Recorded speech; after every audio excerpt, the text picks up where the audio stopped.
Good evening and good morning to John, to all my dear colleagues and students who are present here. I, Moumita Dedas, Assistant Professor, School of Media and Communication, welcomes you all to this third leadership program. Today, we have with us the eminent media scholar from Hollywood, Professor Dr. John Bucher. The theme of this evening is Transmedia Storytelling, the Road Ahead. I'll start with a quote by famous American media scholar, Henry Jenkins, who said, "Transmedia storytelling is the art of world making. It represents a process where the integral elements of a fiction get dispersed systematically across multiple delivery channels for the purpose of creating a unified and coordinated entertainment experience. Ideally, each medium makes its own unique contribution to the unfolding of the story." Jenkins described how the story told in the Matrix movie trilogy was expanded in comic books, video games, and animated short films. His main point was not simply that the creators used multiple mediums, but rather that parts of the story completely absent from the films were told in other media products. Most of the scholarship around transmedia storytelling so far has concerned entertainment and fictional story worlds, including Harry Potter, Star Wars, and complex television serials such as Lost. Nonfiction transmedia storytelling is still an unexplored territory waiting for its explorers. The question is, how can we inspire and teach future journalists to effectively experiment with telling various parts of a story across multiple mediums and different platforms? Three main factors are involved in transmedia journalism, like multiple media platforms, content expansion, and audience engagement. Transmedia storytelling may include live performances and geolocated games such as scavenger hunts, as well as printed books or pamphlets, online databases, and on-site audio tours, etc. Today, we are honored to have with us Professor Dr. John Bucher. Brief bio for him. John is a mythologist and storyteller based out of Hollywood, California. He serves as creative director for the Joseph Campbell Foundation and is also an author, podcaster, and speaker. He has worked with companies including HBO, DC Comics, the History Channel, A24 Films, the John Maxwell Leadership Foundation, and served as a consultant and writer for numerous film, television, and virtual reality projects. He is the author of 6 books, including the best-selling Storytelling for Virtual Reality, named by Book Authority as one of the best storytelling books of all time. Disruptor named him one of the top 25 influencers in virtual reality. John teaches writing and story courses in the Los Angeles area and around the world.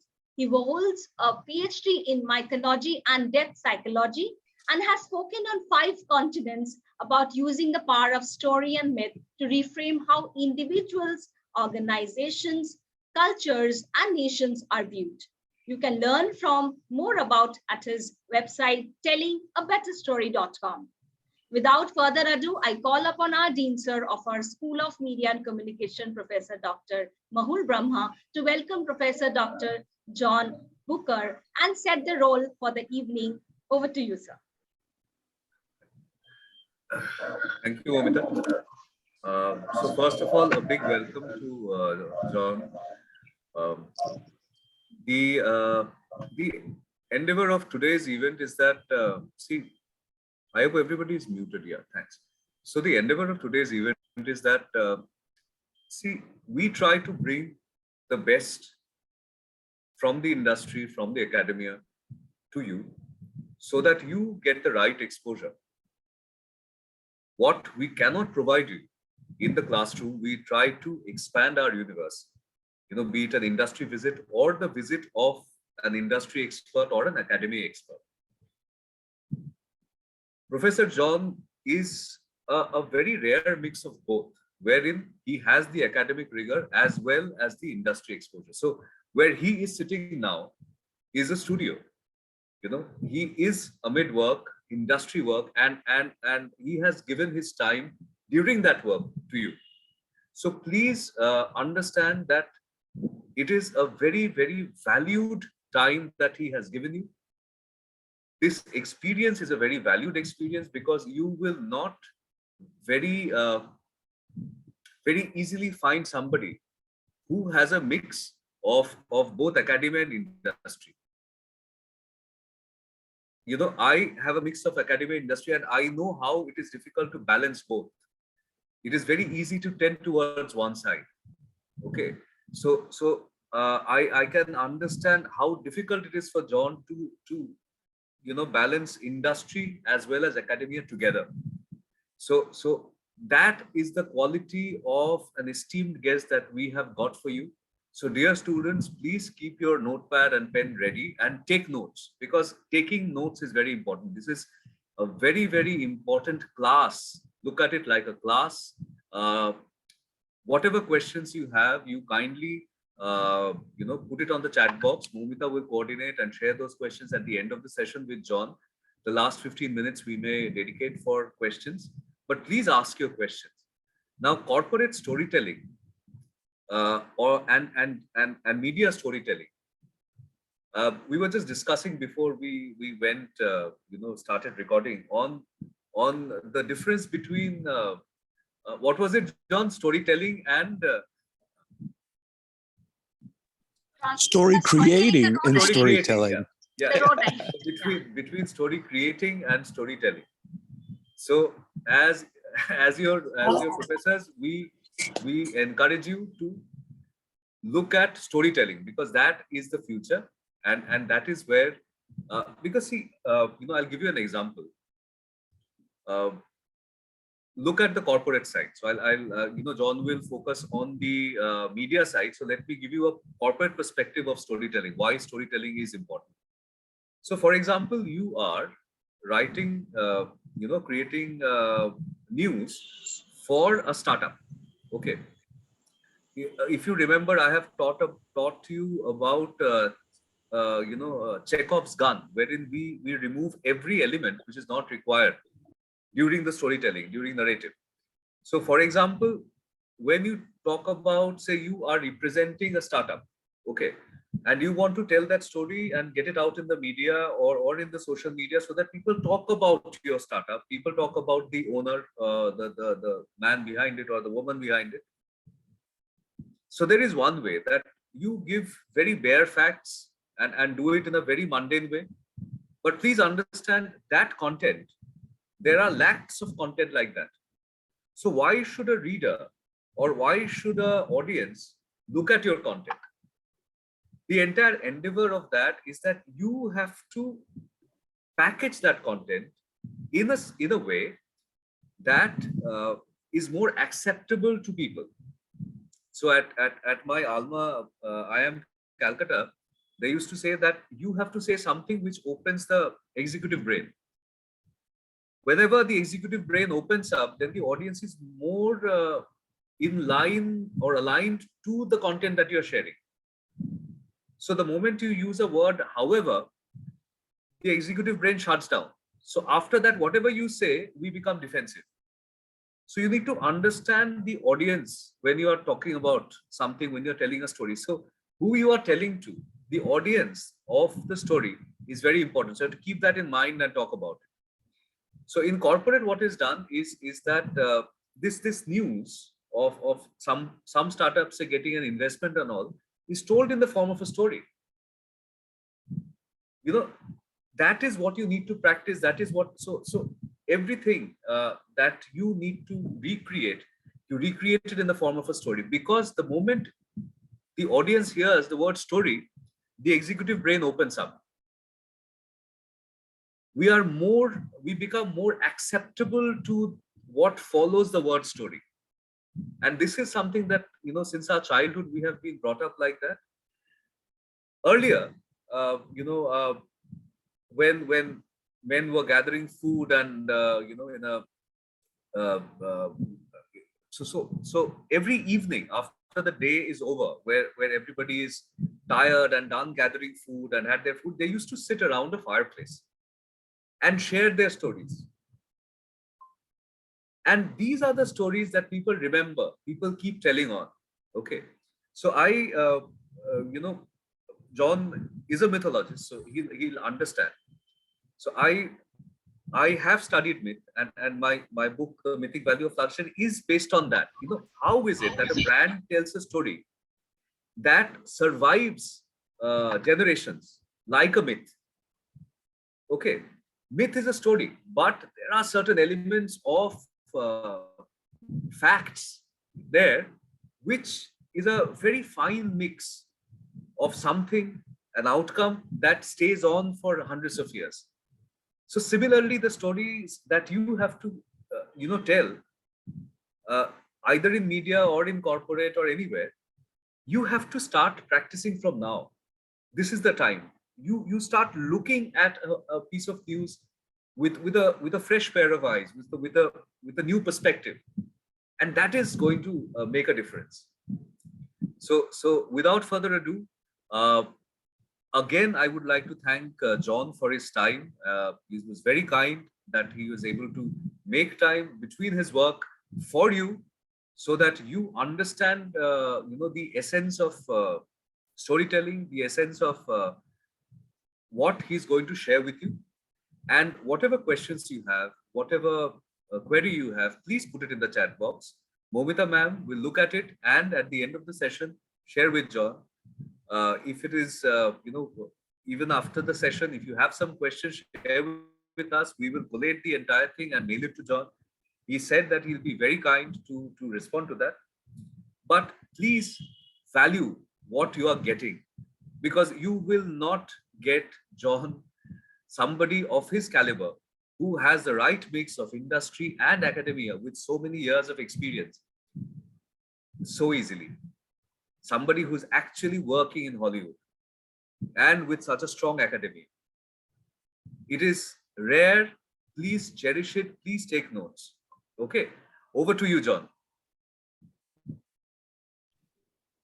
Well, thank you so much, Professor Dr. Brahma. It is such an honor to be with all of you. And I want to also thank Moumita, who has been so gracious to connect with me and invite me in to be a part of what is an incredible work going on there at your university.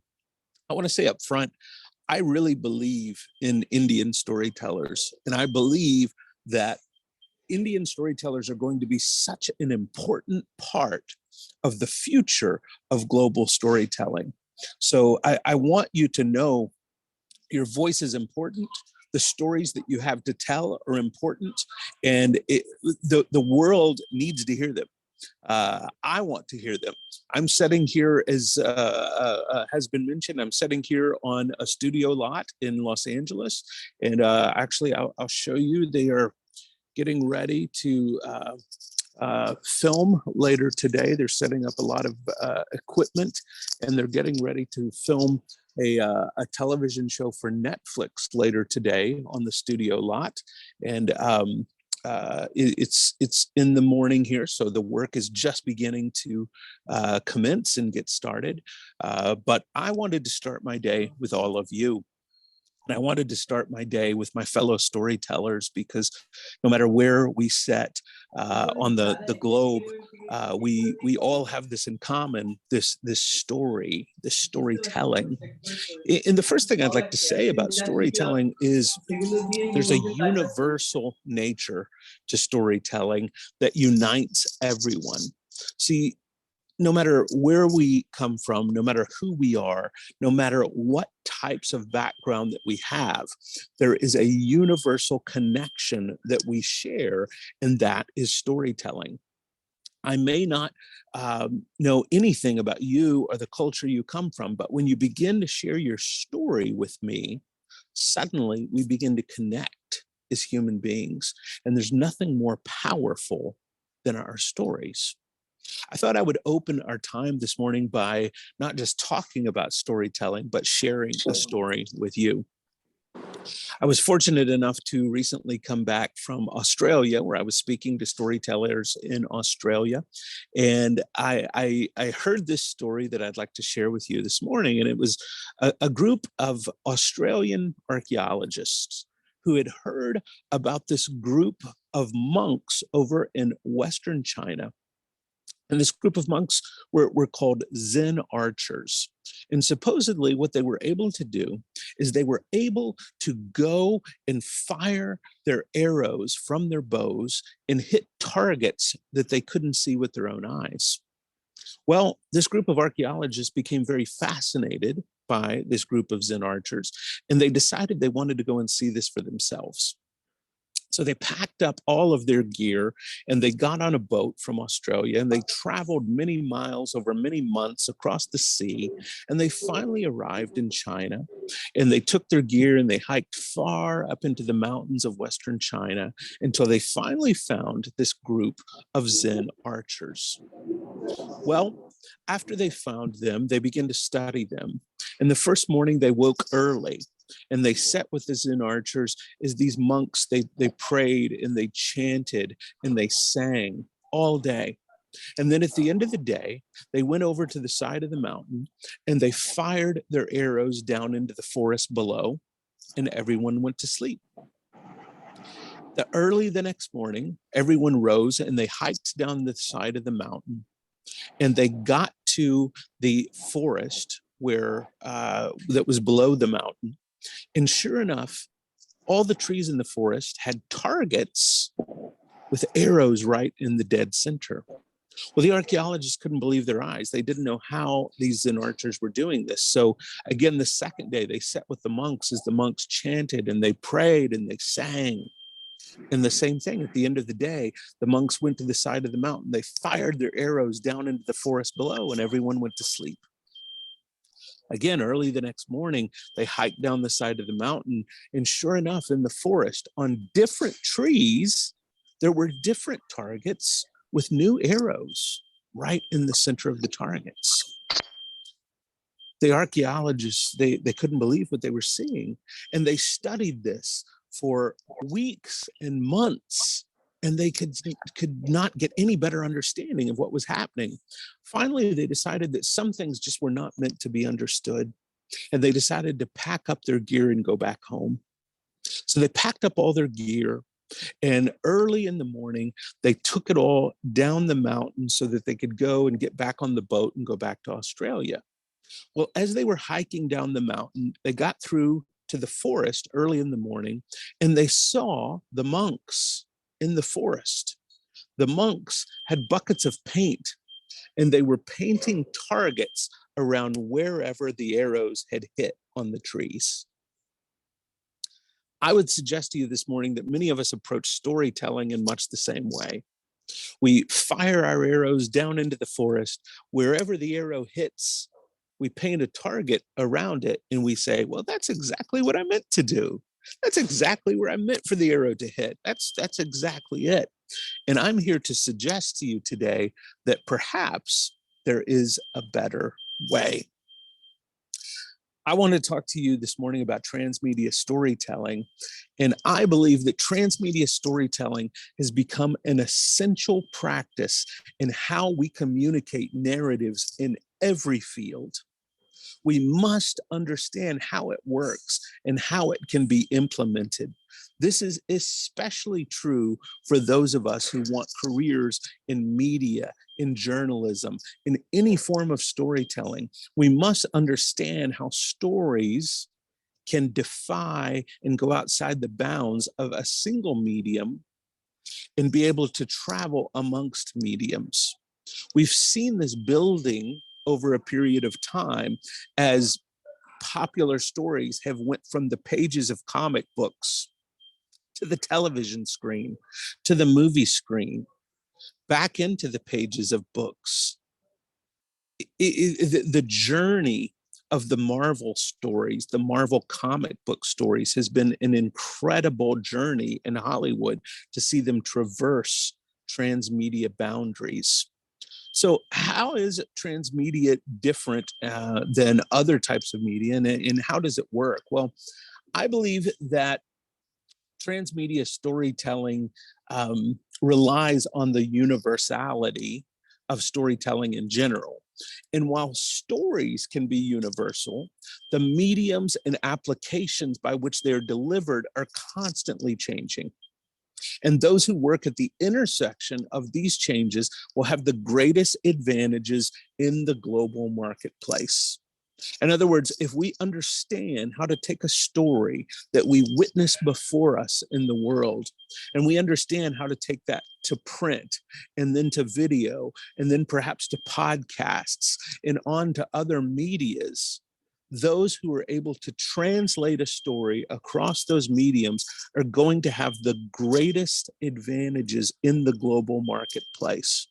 Those will be the creators and the storytellers that corporations look to, that culture looks to, and that popular media looks to. We need storytellers who are not confined by a single media. We need storytellers who understand the power of how stories can move between medias. Now, it's easy to get focused on the mediums themselves. I'm someone who enjoys film and television, but I also enjoy comic books. I also enjoy journalism. I also enjoy YouTube videos. It's easy for us to get focused on the mediums themselves, but I would suggest to you that the real key to transmedia storytelling is not found within the mediums. The real key to transmedia storytelling is having a compelling story. This is the most essential component, regardless of the medium. If we haven't been able to locate a powerful story, a story that is universal, that connects in the psyche of human beings, well, it's not going to be able to travel between mediums very fluidly. So what makes a good story? Well, there's a few essential elements of storytelling that we must understand should be there. The first are characters. Have you ever heard of a story that didn't have characters? Sometimes those characters take the form of animals. Sometimes those characters take the form of shoes or objects or trees. Most of the time, however, the stories that we tell take the characters take the form of human beings. Even when characters are trees, or animals, or shoes, those objects tend to take on human qualities. And this is because human beings relate well to other human beings. So if we're creating a piece of journalism, if we're telling a story in a journalistic fashion, it's important for us to remember that issues are really secondary. What we want to be doing is telling stories about people. People are what matter within issues. People are what draw us in to other stories. Keeping stories focused around people and the issues that they face become secondary, but the people are what matter. People are who we relate to. Human beings are the universal factor in storytelling. So we want characters that are centered around humans, or at least objects with human qualities. The second piece that's so important in storytelling is to remember that storytelling relies upon conflict. Now, conflict is something that we as human beings often try to avoid. We would like to avoid conflict at every cost. However, we have to remember that stories rely on conflict.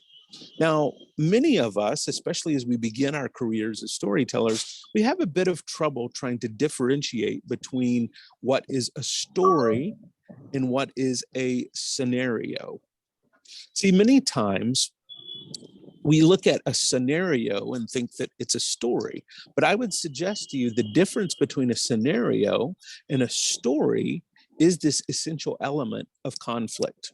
Now, let me give you an example. If we had an image of just a cat lying on a blanket, this would just be a scenario. This is not a story. A cat just lying on a blanket, we could create a story from it. We could look at that cat and imagine a story, but a cat simply lying on a blanket is not a story. Now, a cat lying on a dog's blanket is a story. Why is this a story? Because suddenly we have characters and we have conflict. A cat lying on a dog's blanket means that that cat is somewhere that cat is not supposed to be, and the dog is not going to like it. So we have this conflict that's inherent in any good story. Now, fortunately for us as storytellers, we don't often have to create the conflict ourselves. We can look out into our world and find all sorts of conflict. While we try and avoid conflict within our lives, in our relationships, in our work, we actually look for and embrace conflict when it comes to storytelling. Good stories are centered around conflict. If you look at any story that you've come to love, whether it is a story in a book, whether it's a story on television, whether it's a story on YouTube, whether it's a story in journalism, whether it's a story in film, that story has conflict at its center. So many of our great scriptures tell us the story of different gods and goddesses in human beings that are engaged in different types of conflict. And it's this conflict that helps us understand how the world works, which is why stories are so meaningful to us. Why is conflict important to storytelling? I would suggest to you it's for this reason. What occurs in the human brain when we view a story mirrors how the brain solves problems in the regular world. We like to understand how characters on screen solve problems because it helps us unconsciously deal with our own problems. It helps us understand how to navigate the world. When we see a character on screen who is able to solve a difficult problem or achieve a difficult goal, it assures us that we could also perhaps solve the problems that we face, or that we could achieve the goals that are important to us. Now, we don't necessarily consciously think about these things when they occur. Many times, what we are doing is just simply taking in the story. We're enjoying the story. But see, storytelling happens inside the head. Let me give you a bit of a secret to storytelling. Whether we're filmmakers or journalists or any type of storyteller, what we're really trying to accomplish is to get the audience to tell the story to themselves inside their own head. We just want to create the environment. We want to give them the characters, create the conflict. But what begins to happen is in someone's head, they begin to tell themselves the story.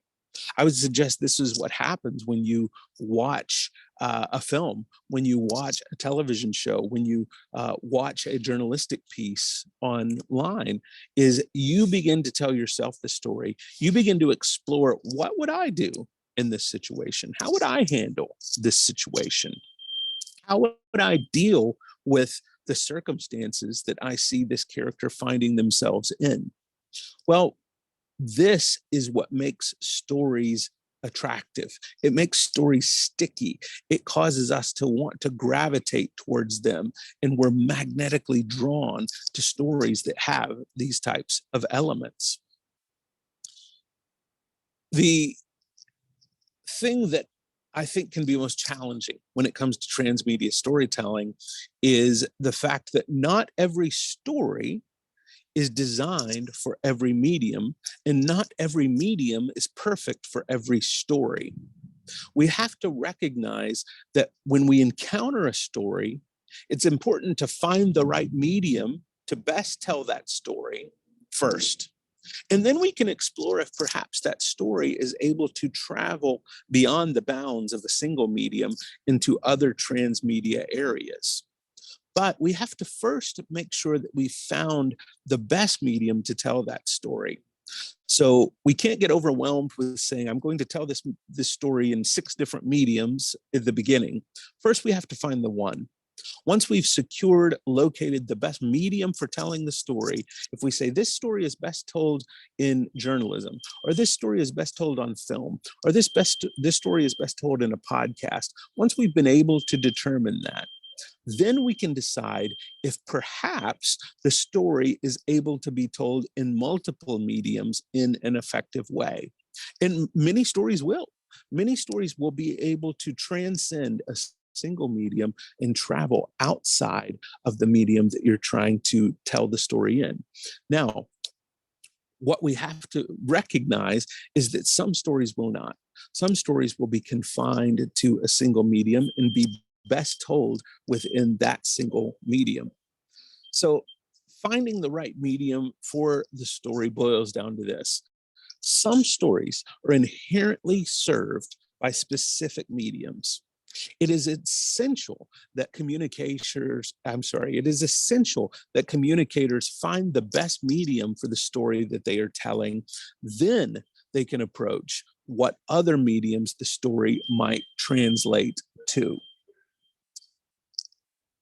This opens up the opportunity for me to share a media theory that I have been working on in the midst of all my work here in Hollywood. As Dr. Brahman mentioned, I also keep one foot in the academic world, still working with theories and concepts and things of this nature. And I've been working on a theory called Shards Theory. And this is how I believe Shards Theory can work within transmedia storytelling. Imagine we were to take a beautiful glass jar, and inside that glass jar, we were to put every element of storytelling, every character, every plot, every novel that's ever been written, every play, every song that's ever been created. We put every piece of storytelling ever created in human history, every element, every theory inside this glass jar. Now imagine we dropped that glass jar on the ground and it shattered into a million pieces all over the ground. Now imagine that we took those shards of glass, those pieces of glass, and we began to create a mosaic, a beautiful artistic mosaic made of the shards on the ground. So we might take this piece of what we know about character and put that on the mosaic. We might take this piece or this shard of glass that has to do with what we know of ancient scripture storytelling, and we might put that in the mosaic. We might take this piece of how storytelling works with music, and we might put this in the mosaic. While entire stories might not be transferable to other mediums, often the characters within a world or the world itself will be. In finding ways to parse what can be moved across mediums and what cannot is an essential skill for transmedia storytellers. What we're doing as transmedia storytellers is not necessarily taking a story and just moving it from medium to medium. It may involve taking pieces of that story and moving those pieces or those shards from medium to medium. For example, many of the great superhero films began as comic books. Now, the films are not necessarily telling the same story that existed in the comic books. The films have simply taken the characters from the comic books, and sometimes they only choose this character or this character from the comic books, and they move those over and they create a film about those characters. Now, many times there's a small character within the film that audiences become fascinated with. They take that character and create a television show from them. So let me give you a practical real world example that's happening right now in the world that we live in. There's a film that recently came out called The Batman. And The Batman stars Robert Pattinson. It's playing around the world. And in the film The Batman, we know that The Batman started as a comic book many years ago. Well, they took the character from the comic book and they told a new story in the Batman film that's playing in theaters right now. However, there was a character in the Batman film called the Penguin. It's a small character. It's not who the story's about. but people were fascinated by this character of the penguin.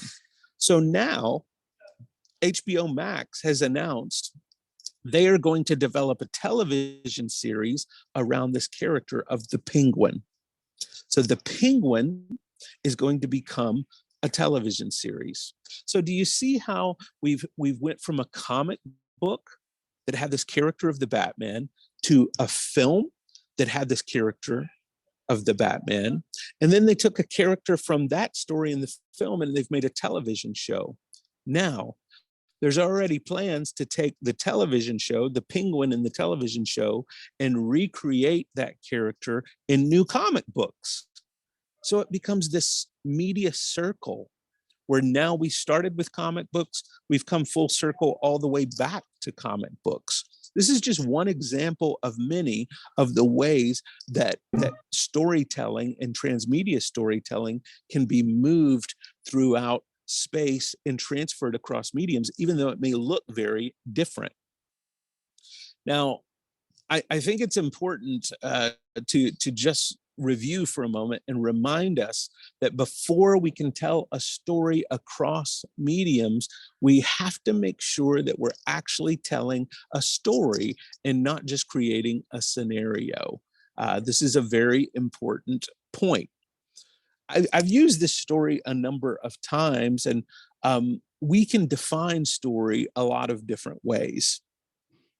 I feel like one of the best ways to define the word story when we talk about storytelling is this. This is my definition of story as it applies to media.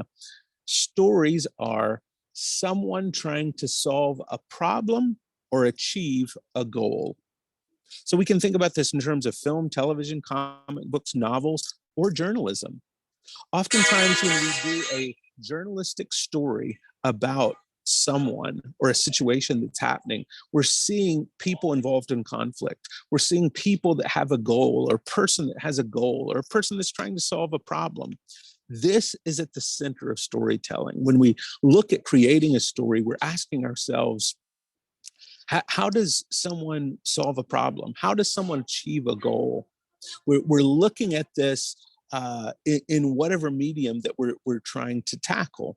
So as you are searching for stories, as you are considering finding stories, be it through journalism, be it for film, for television, you have to ask yourself this question at first is, one, who is the main character? And what are they trying to do? What is the goal they're trying to achieve? What is the problem that they're trying to solve? I really appreciate something at the beginning of the session today that Dr. Brahman said, and it's that consideration for our audience. See, when we're telling stories, one of the first questions I ask myself is, who is my audience? And what is it that I want them to walk away with? Do I want them to walk away with feelings of joy, or do I want them to walk away with information? What is it that I want them to walk away with? See, stories are not necessarily about just transferring information to people. Stories really focus on how we make people feel. At the end of the day, we may or may not communicate information to people through a story, but people will walk away from a story with a certain feeling. And this is really what's key to storytelling. If we're discussing the challenges or difficulty of an issue in a journalistic story, how do we want people to feel at the end of that? Do we want them to become curious about an issue? This is an emotion as well. Do we want them to become angry about injustice that we see happening? This is an emotion as well. We ask ourselves, when the story completes, what is the emotion that we want people to feel? Because when we know how we want people to feel at the end of a story, we can then begin to back up and ask ourselves, do we have the elements in place to create this curiosity? Do we have the elements in place to create this feeling within the audience? I would like to conclude my remarks here because what I'd like to do is open things up for questions that we might have more of a conversation, and I can answer some of the questions that you have. So if you'd begin to prepare any questions that you have and begin to submit those to Moumita in the chat, I'll start preparing to answer those. As those questions are coming in, I have one last thing to say to you, and that it's along this idea of good stories evoking emotions. I recently read a book called The Way of Kings by an author named Brandon Sanderson. And in the book, he says this: the purpose of a storyteller is not to tell you how to think, but to give you questions to think upon. At the end of the day, powerful and effective stories are not necessarily about providing strong answers. They're about asking good questions. Stories may not be always able to give us answers about the issues of the world or life's problems, but good stories will help ask powerful questions. And in those powerful questions, we can relate to others in this world, we can understand ourselves on a deeper level, and we can feel a little less alone in this world as we try and make the world a better place, and as we try and push humanity ahead to the best story that we can possibly tell. It is an honor to be with you this morning. I look forward to receiving your questions and trying to provide answers for any of those that I can. Moumita, I welcome you back. Thank you so much. It's a wonderful deliberation whenever you make. I had some few observations with your speech that you have given. You started with the very pertinent thing that voices are very important. What actually makes stories, which are universal and which connects more to the world. You said about where, how we communicate. That's very important. We must understand media, journalism. Medium is not so important, but the key element that you said, the real key thing for story media, storytelling, that is having a compelling story, regardless of the medium, which is universal, which connects people. Because you said that mediums are constantly changing, and that's the fact. So a compelling story which makes all the difference, and keeping that force alive. Stories rely on conflict. Conflict is very essential in every story. Whenever we connect more, we connect to the conflicts and what happens to the stories, what happens to the characters.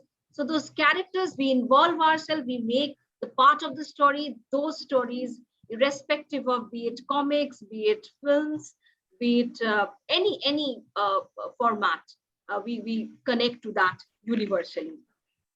You also, beautifully suggested about this Shards Theory with the glass jarring and with every element of storytelling, and beautifully mosaic how each and every piece will make the difference of a story.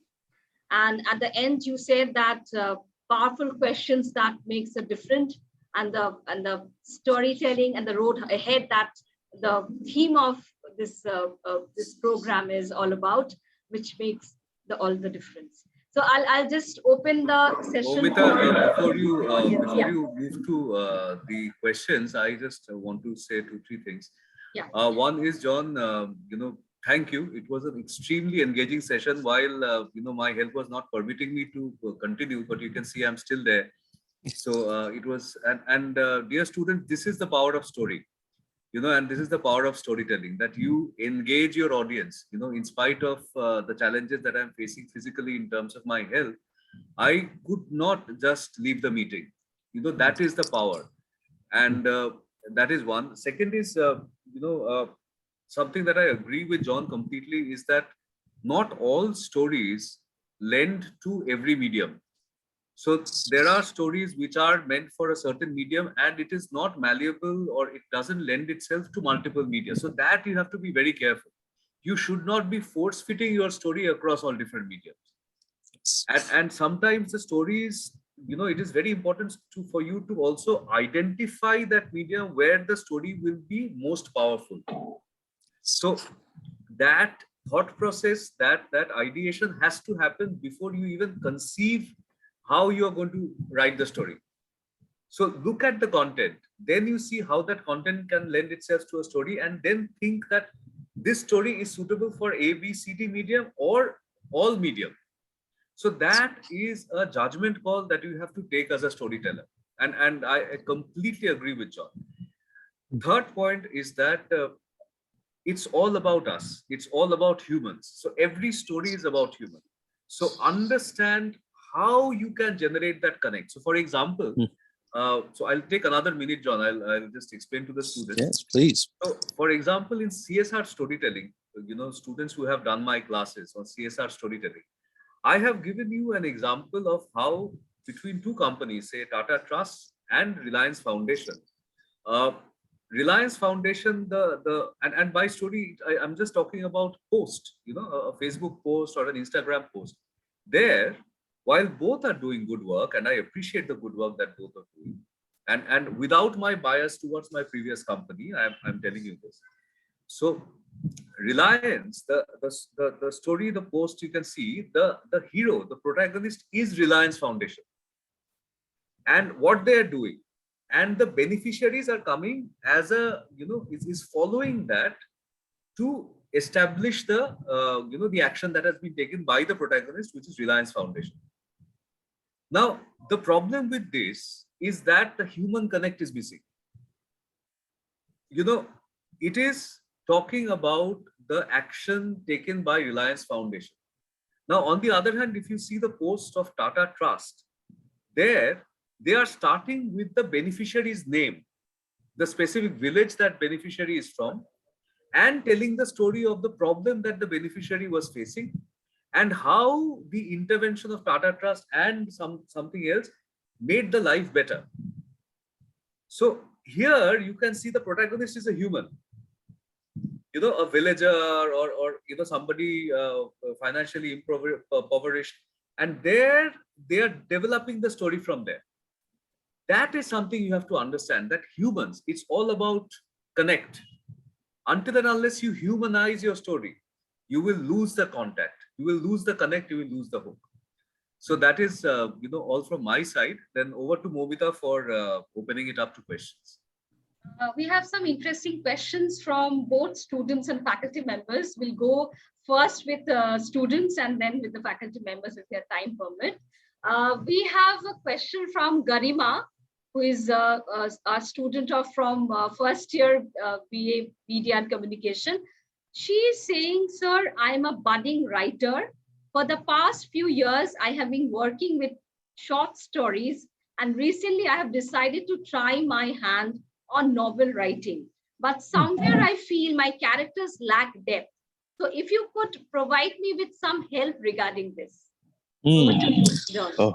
Yes, I love this question. First of all, let me just say I'm very glad to hear that you're moving from short stories to longer form stories. I believe the real secret and the key to finding the sort of depth in the characters that you're looking for is getting into the psychology of the characters. I'm going to give you just a very brief idea of ways to explore that psychology.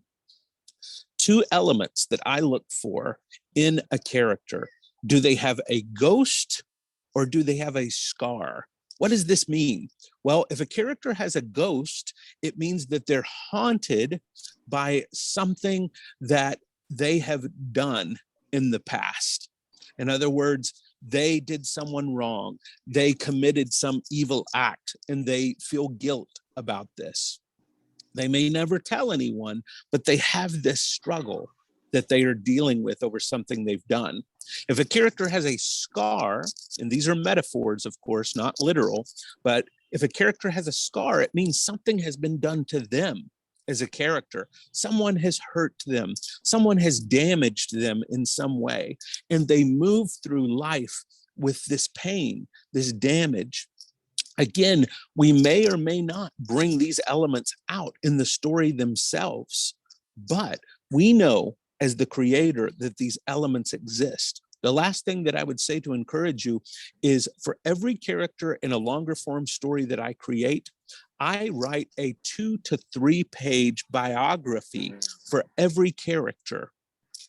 And then I tell no one about what's in that biography. It's just for me to know all the deep background of every character in the story that I'm creating.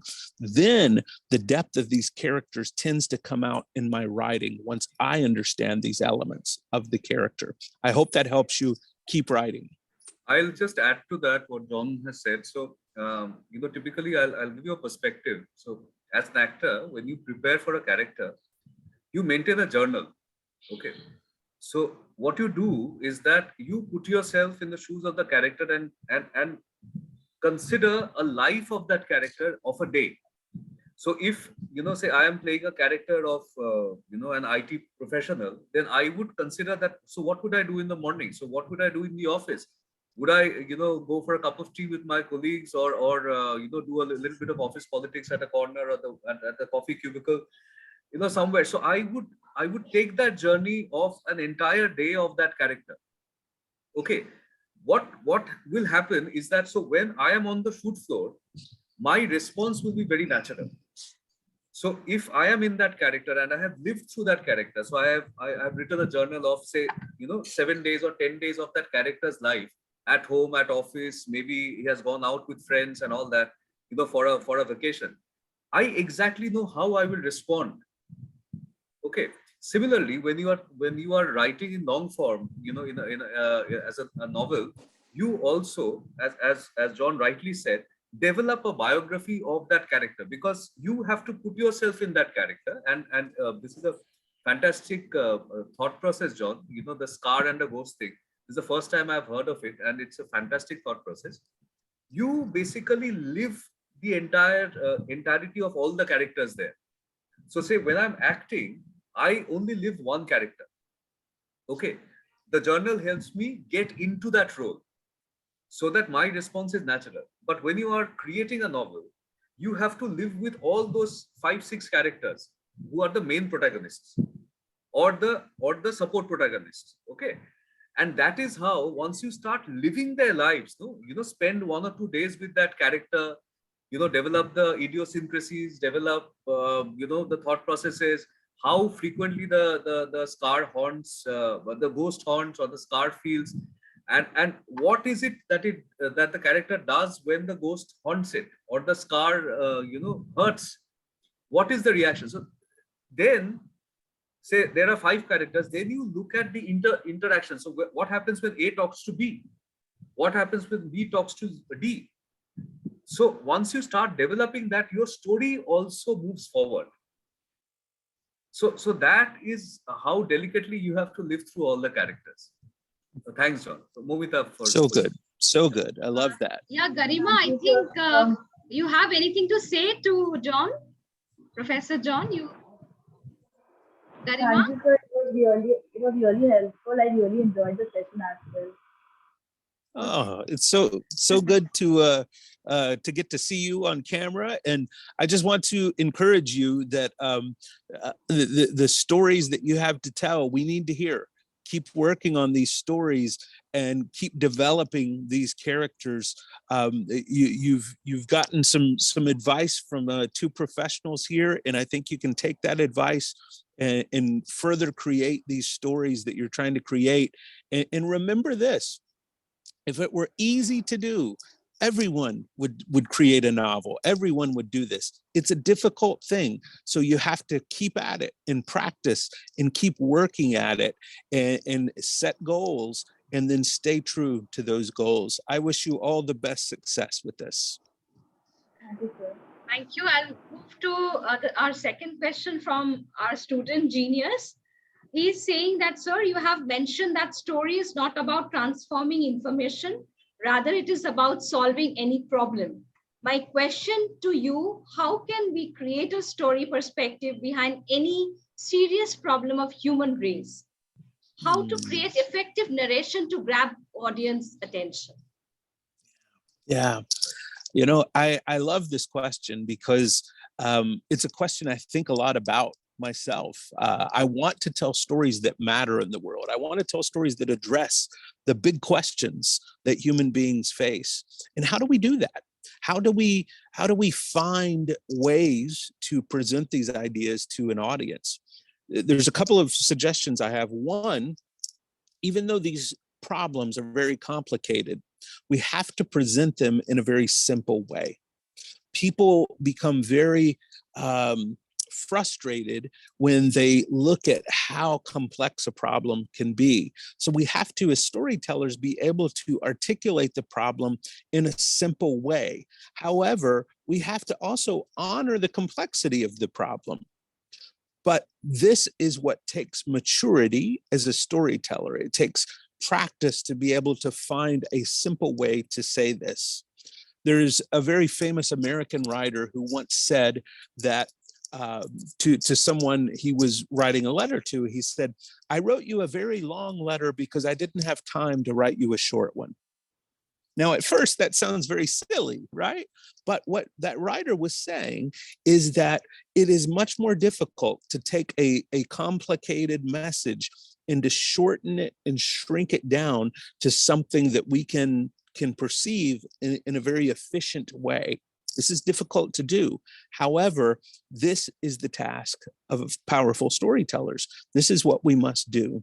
The last thing I'll say in response to your question is that it's easy to become afraid of dealing with these big issues. We become overwhelmed when we start thinking about telling stories about them. It is important as storytellers that we are willing to sometimes write our stories while we're afraid. We have to face fear in order to tell important stories, because there are those who would wish that these difficult stories that take on big problems, there are those who wish no one would acknowledge those stories. So we have to be willing to face fear and tell the truth. Stories don't rely on information as truth. Stories are more than true. They resonate truth in our hearts. We know the truth when we hear it. It's not just about facts. It's about a truth that goes beyond words, beyond facts.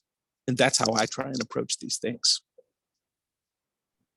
Our third question from our student, Rijit Banerjee. He says that many authors are breaking conventional narrative structures to introduce non-linear stories, which take a very unique and experimental approach to tell a story. What advice would you give to budding storytellers who are looking to experiment with different storylines? Yes. I am very much enjoying these new types of stories that are being told in nonlinear ways, that are going outside the boundaries of the traditions that we've often seen in storytelling.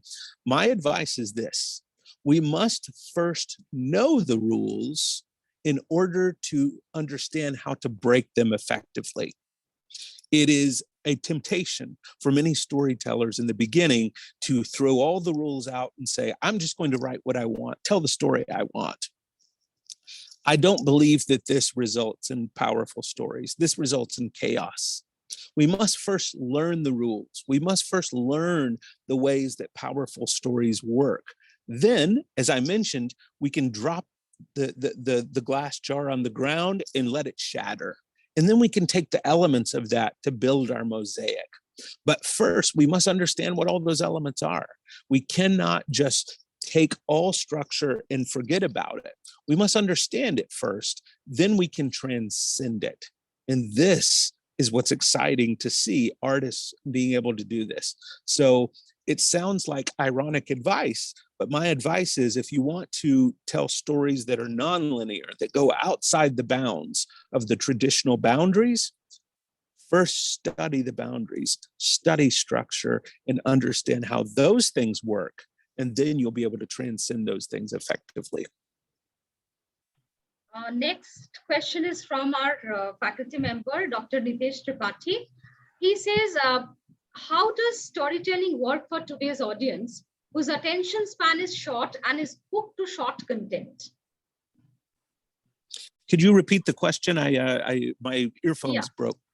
His question is, how does storytelling work for today's audience whose attention span is short and is hooked to short content? Yes.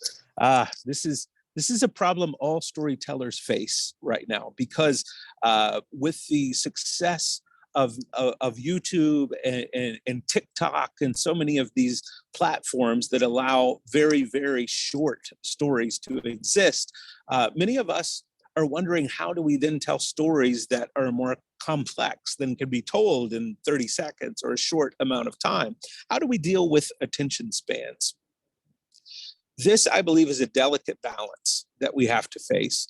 One of the ways that I go about addressing this delicate balance is through pacing. I have found that pacing in storytelling is essential for keeping audiences intrigued. I'll give you an example. The superhero films are some of the longest stories being told. These are 3-hour movies many times, and there may be 20 of these movies. You know, there's a lot of storytelling happening. So how do they keep younger people engaged in these longer form stories? It's through pacing. It's not just through action. It's not just through special effects or the visuals, although those things help. But even in a journalistic story that we want to extend past the boundaries that we might feel go beyond the attention span of the audience, we can do this through pacing. The way that I address pacing is this. I think of pacing in terms of the human breath. We have inhales and we have exhales. And I need, if my video or my story is all inhales and there's no exhale, someone is going to leave that story because we can't breathe. So we have to find the pacing of inhales and exhales, even if that's quick. It may be quick inhale, quick exhale, quick inhale, quick exhale, or it may be quick inhale, long exhale. But looking at breath work and breathing is one way to structure pacing within a story. Doctor, this is a wonderful question, and it's one I continue to wrestle with, but this is where my thinking is on it right now. Next question is from our head of the department, Dr. Shunan Bhattacharya. He says, we often talk about the significance of empathetic storytelling. While I agree, I also tend to think that the word empathy is overrated and misused at the same time. Is empathy really that important? Is it really impossible to incorporate empathy in storytelling? While I have my take on the subject, I wanted your version. So your version on empathetic storytelling. Yes, I would say I feel your pain. I understand that. I feel empathy towards your question. Yes, I think this word is often overused in the media landscape. It is one thing to say that we that we feel what another feels. I don't know in media if this is truly accurate. I prefer to think of it, instead of thinking of it in terms of empathy, I think of it in terms of witness. I like to make sure that others feel seen accurately, but I don't necessarily want to convey that I can feel what another feels, because I believe that's impossible in many ways. I will never know what Moumita is on my screen right now. I will never know what it is like exactly to be Moumita, to have her experiences, to live her life.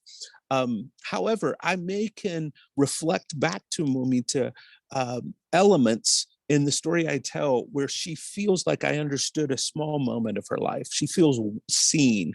So I think one of the most powerful things we can do as storytellers is to be a witness of others, not necessarily to claim that we can feel their feelings, but to say, I have seen you, and to reflect back to them in the best way that we can. Here is what I have seen of you. Our next question is from another faculty member, Swati Chanda. Sir, from where do you draw the inspiration of creating such lively characters? Yes. Well, I have many places that I find my characters, the inspiration for these characters. One of them is my family. My family, they're unique people. They're funny in many ways. They are sad in many ways. And I've found most of us can use our families because we spend so much time with them that we see all different sides of those in our families. The other thing that I often do is I will go to coffee shops or tea shops and I will sit and I will watch people. I enjoy just watching others, watching the little moments that they share, watching what they do. And I have tried to become with a student of observation of human beings without being too creepy.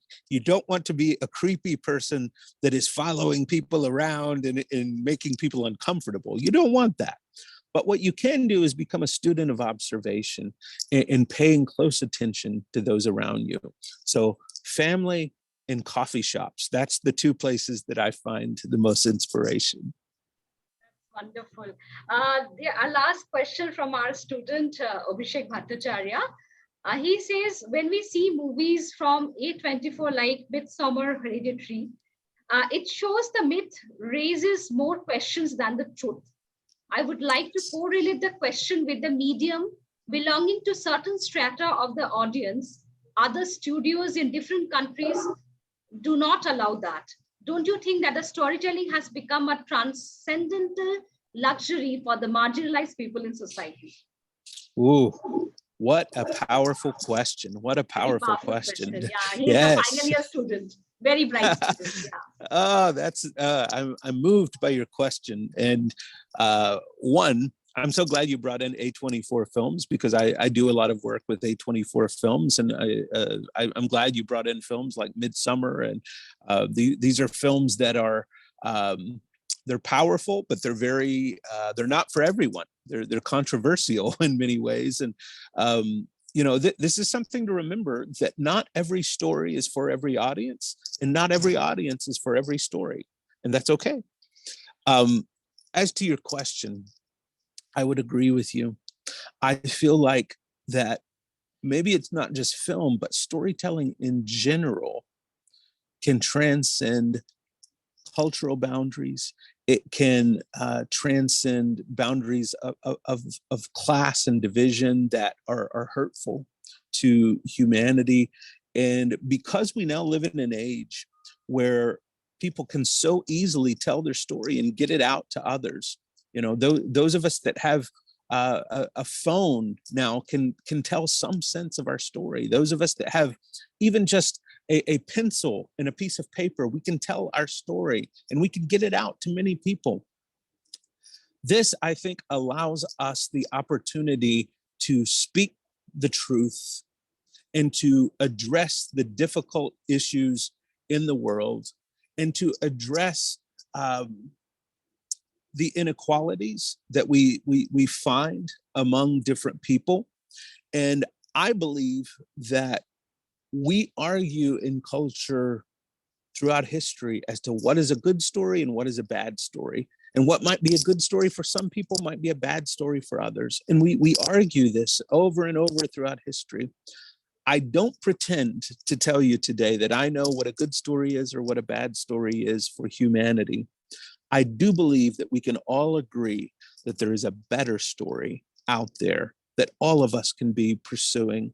And I think the best we can do is to pursue a better story for us, for our people, for our nation, for our community. And when we pursue that better story, we're making the world as a whole a better place. I love this question. I wish you all the success in addressing these questions. And I'll think about you the next time I'm working with A24 on a project. The term transcendental luxury was very interesting. So very interesting question. Thanks. Thank you so much for this brilliant session. We look forward to have you more such sessions with you. Yes. Thank you so much. Yeah, John, it's my pleasure. Thank you so much. You know, very kind of you for your time. Students, you know, I hope you enjoyed the session, and it's very evident from the questions that you're asking that it has forced you to think. So keep thinking. You know, it's a good habit. Don't give it up. So, you know, John, thanks so much. Moumita, thank you for organizing this session. Thanks to all the faculty members and the students for attending it. And John, you know, I look forward to seeing you soon. So I look forward to it. And it'd be great if you can just share something a bit more about your theory, shard theory. It was very Yes. interesting. So I want to kind of delve a little Yes, deeper sir. I into. have already asked Yeah. Professor John to share with us some, Yeah. I mean, it is very, and I was very, actually, very interesting. I was actually taking notes. I was also taking I've notes. also Yeah. taken notes. Yeah, it's excellent. It was a No, class. it's fantastic. I mean, the shard theory, the ghost and the scar thing, and the pacing. The one where you said the inhale and the exhale timing. Yeah. That breathing space. Yes.